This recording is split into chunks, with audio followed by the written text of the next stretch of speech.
Last time I checked, porn addiction still wasn't recognized in the Diagnostic and Statistical Manual of Mental Disorders.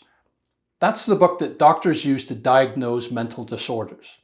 Which means if you are a Christian man who calls your habitual use of pornography an addiction, you must have your reasons.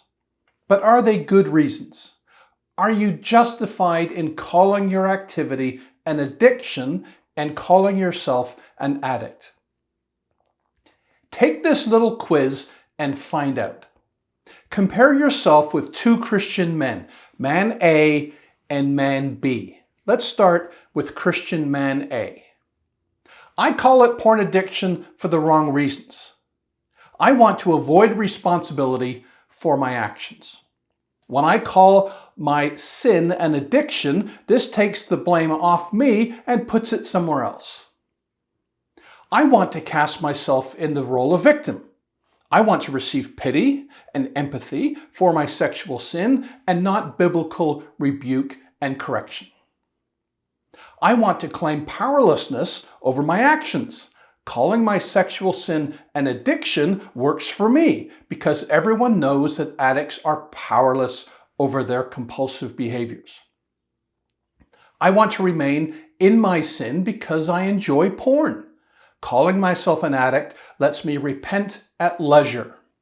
My recovery journey requires endless 12-step recovery meetings where I am hugged, handed a Kleenex, and never held to account for my willful disobedience.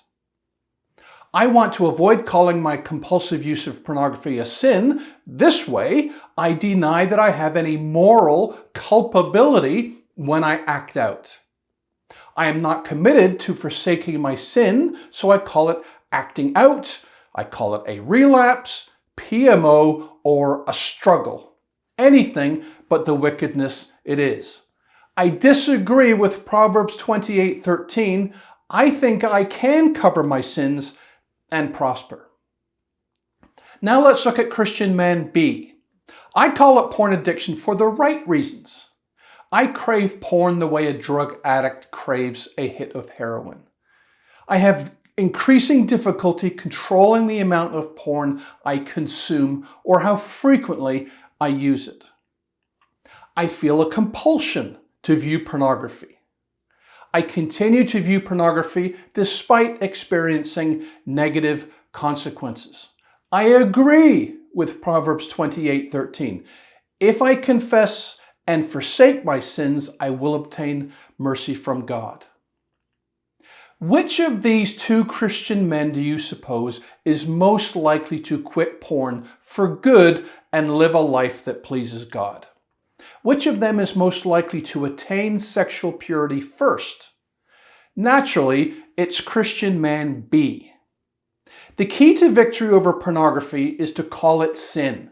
Take personal responsibility for your actions. Stop making excuses. Stop playing the victim. Stop hiding from God. Stop looking to the world of psychobabble for help and start using biblical methods to attain and maintain sexual purity. If you want to call your sin a porn addiction to gain victory over it, go ahead. If calling yourself a porn addict helps you repent of your sin, forsake your sexual immorality, use God's guaranteed way of escape whenever you're tempted sexually, which God always supplies, and seek God's forgiveness, have at it. But if you want to continue calling yourself a porn addict simply to shirk responsibility, indulge your sin, play the victim, and take your sweet old time getting right with the Lord someday, eventually, maybe tomorrow, if ever, then beware. He who covers his sins will not prosper.